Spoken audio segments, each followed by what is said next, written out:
Bonjour tout le monde, on se retrouve aujourd'hui mardi 18 janvier 2022 pour la journalière. Comme vous pourrez se constater ce matin, 9h30 au moment où j'enregistre cette émission, le BTC tourne au niveau des 41 800 $ avec un recul de moins 2,48% depuis hier. Une Bitcoin dominance toujours aux alentours des 40,5% ce matin.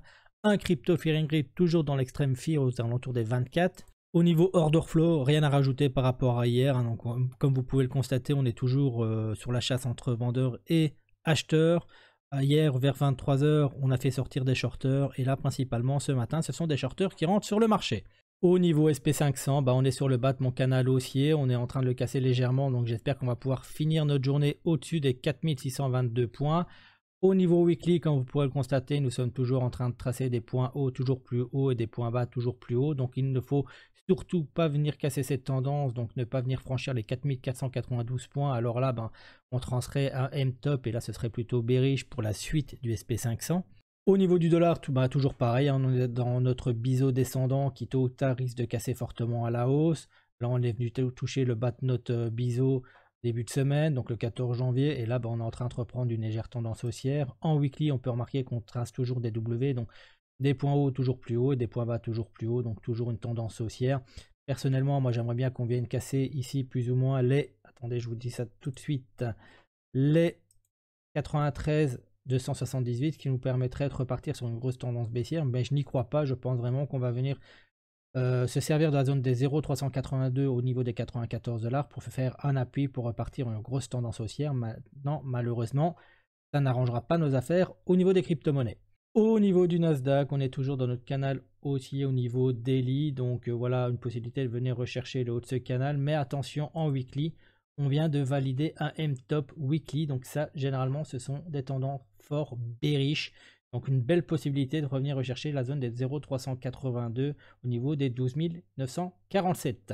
Maintenant, attention, si le Nasdaq commence à corriger fortement, ça risque d'entraîner le SP500 et derrière les crypto-monnaies pour une correction un peu plus sévère. Nous avons toujours des spreads dans le négatif quasiment sur la plupart des plateformes. FTX est plutôt dans le neutre. OKEx est repassé légèrement dans le positif.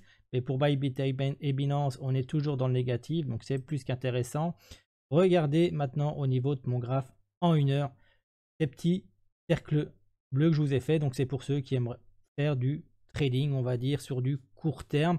C'est une possibilité de setup pour vous, pour des prises de profit assez facilement. Maintenant, je ne dis pas que ça fonctionne à tous les coups, mais regardez, généralement, quand on a une grosse mèche comme ceci, on a notre MACD en enfoncement, notre RSI qui est en dessous des 30 de RSI, et mon William donc qui est en sur-état d'enfoncement, même celui-ci, vous n'avez pas forcément de le calculer. Moi, c'est un indicateur en plus pour moi.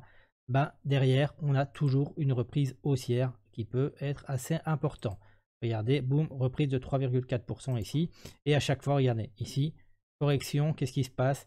On se retrouve avec le MACD en négatif, le RSI qui a cassé les 30, grosse accélération haussière. Ici, il n'est pas venu casser les 30, il est venu vraiment les toucher, il était peut-être légèrement au-dessus, mais on a quand même eu une grosse accélération haussière. Ici, regardez, MACD dans le négatif, le RSI qui vient toucher les 30, boum, grosse accélération haussière. Qu'est-ce qu'on a eu hier? MACD dans le négatif, on est venu casser les 30 de RSI, cette grosse bougie ici, dégueulasse, boum, accélération haussière, où on a pris encore hier, là-dessus, du 2,19%. Donc pour ceux qui veulent faire des trades assez faciles, c'est une méthode pour vous pour pouvoir prendre des trades, tout simplement. Maintenant, au niveau 4 heures, j'ai rien à rajouter par rapport à hier. On est toujours sur ce fameux range que j'ai tracé depuis un moment. On commence à corriger légèrement. Donc à mon avis, on va venir s'appuyer sur le bas de ce range avant de reprendre une tendance haussière, je l'espère. Au niveau de mon graphe en 12 heures, on est toujours dans notre biseau descendant. Regardez ici, et ce biseau descendant qui est dans notre gros biseau qui a été cassé, on est en train de venir faire appui dessus. Je pense qu'on risque de venir recorriger et venir rechercher ce biseau qu'on a cassé qui va nous servir peut-être comme support avant de reprendre un élan haussier. Au niveau de mon premier graphe en daily, toujours rien à rajouter par rapport à hier. Donc on a toujours notre petite cross ici qu'on est déjà venu chercher ici, donc qui annonce qu'on peut encore avoir une petite correction avant de reprendre un fameux élan haussier. Cette divergence haussière au niveau MACD, Pareil au niveau de mon indicateur VMC. Voilà, donc j'ai pas grand chose à rajouter en plus ici au niveau 1 heure non plus. Au niveau ici de mon graphe en 1 heure, regardez, malheureusement, on remarque qu'on est sur momentum baissier en daily. On fait des points bas toujours plus bas et des points bas toujours plus bas et des points hauts toujours plus bas. Voilà, je vais y arriver aujourd'hui. Donc on est en train de tracer des M tout simplement. Donc soit on arrive à venir recasser cette zone-ci pour casser cette tendance baissière, ou alors on risque de refaire un point bas plus bas pour continuer à descendre. C'est ce que je privilégie pour le moment. Donc ce sont des petits points bas au niveau daily avant pourquoi pas une grosse accélération haussière vers le 25 janvier. Donc toujours cette grosse résistance. On a beaucoup plus aujourd'hui de liquidations à venir chercher au nord qu'au sud, mais je pense qu'on va venir chercher ces liquidations aussi. Mais attention, comme je vous l'ai déjà dit la dernière fois, il ne faut pas venir casser les 39 600 $. Alors ça risque d'être très sanglant au niveau du BTC.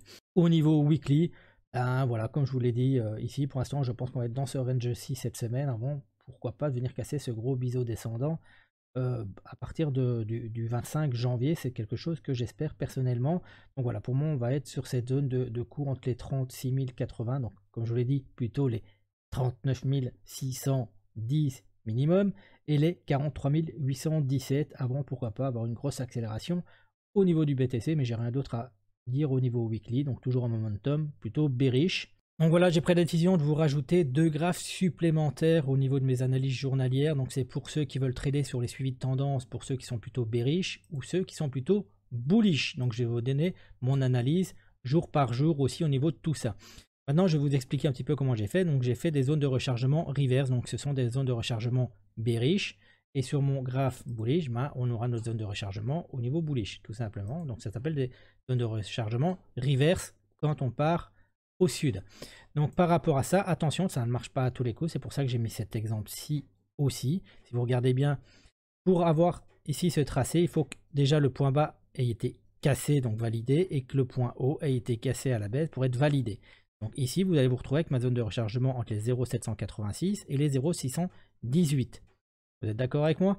Donc au niveau de tout ça, vous devriez, si vous êtes bearish, rentrer dans cette zone de rechargement, voire peut-être même venir chercher. Moi, je privilégie toujours de prendre plutôt les 0,786. Peut-être pas à la première descente, mais quand on vient la valider une deuxième fois, pour pouvoir rentrer dessus. Puis après, on va tracer notre garage zone. Ma garage zone, elle est tracée comment?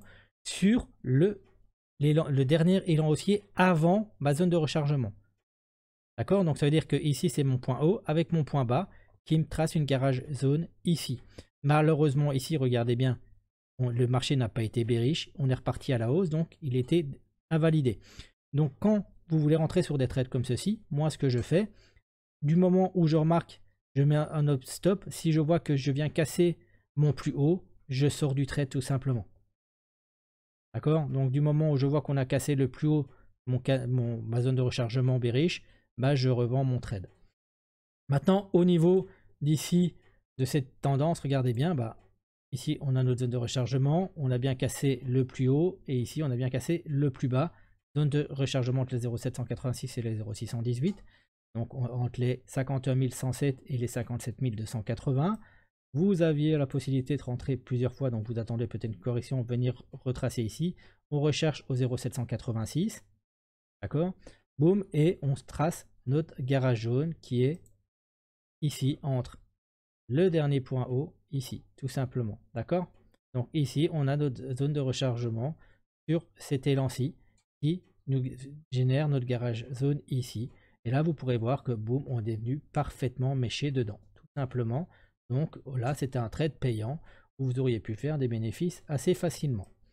Donc sortez toujours dans votre zone de garage jaune. Maintenant, si vous voulez prendre plus de risques, vous prenez plus de risques tout simplement. Ici, pareil, sur la dernière tendance, sur le dernier zone de rechargement reverse, donc qui avait commencé ici. Donc vous voyez bien que ma mèche a été cassée. Ici, que ma mèche hausse a été cassée à la baisse. Donc elle a été validée. Ma garage jaune est sur le point haut juste avant et mon point bas juste après, d'accord? Donc ici, et on voit bien qu'on est ici sur ma garage zone et qu'on est bienvenu la chercher. Donc là, sur 3 exemples, on a 2 trades positifs, 2 trades gagnés pour un trade perdu au niveau bearish. Maintenant, Au niveau de mon suivi de tendance bullish, c'est exactement la même chose. Regardez ici, j'ai tracé ma zone de rechargement ici entre les 36 547 et les 42 596. Donc c'est mon point le plus bas qui a bien été cassé à la hausse et mon point le plus haut qui a bien été cassé à la baisse. Donc aujourd'hui, deux possibilités. Ici déjà, j'ai ma garage zone que j'ai tracée.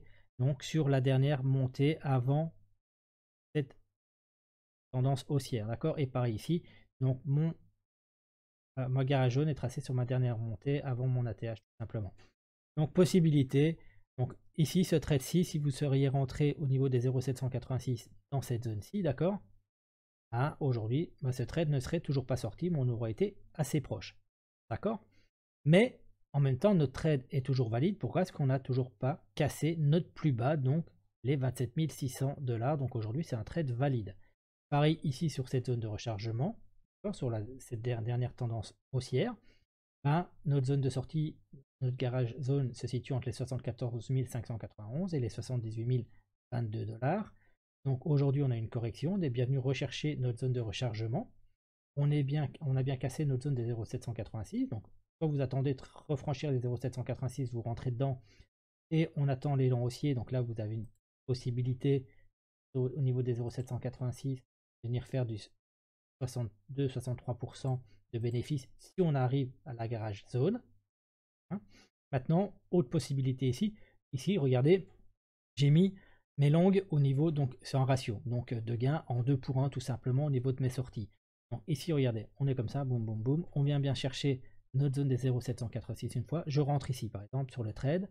Et après, je vais faire un ratio de gain de 2 pour 1. Qu'est-ce que ça va me permettre?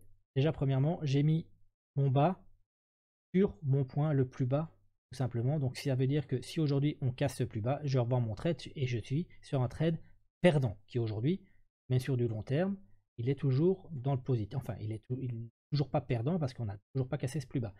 Mais aujourd'hui, ça me permet que si je serais rentré ici et je fais un ratio de 2 pour 1, premièrement, vous pourrez constater qu'on est sorti, le trade a été validé et j'ai fait 46% de bénéfices sur ce trade-ci. Pareil ici, donc là on attend, boum, on est venu casser notre zone des 0,786. Attendez peut-être de revenir chercher la zone des 0,786. Une fois qu'on vient dedans, vous avez une probabilité, si vous faites votre ratio de 2 pour 1, d'aller chercher du 27% sur votre trade du moment où vous n'avez pas cassé ce plus bas ici, d'accord? Parce que si vous faites ceci, vous rentrez et combien casser la plus bas, revendez votre trade, d'accord? Vous revendez, ça c'est une stratégie possible sur du trading ou sur du trade moyen long terme. Voilà, j'espère que cette analyse vous aura plu. Je vous souhaite à tous et à tous une excellente fin de journée et à demain pour la prochaine journalière. Ciao, ciao.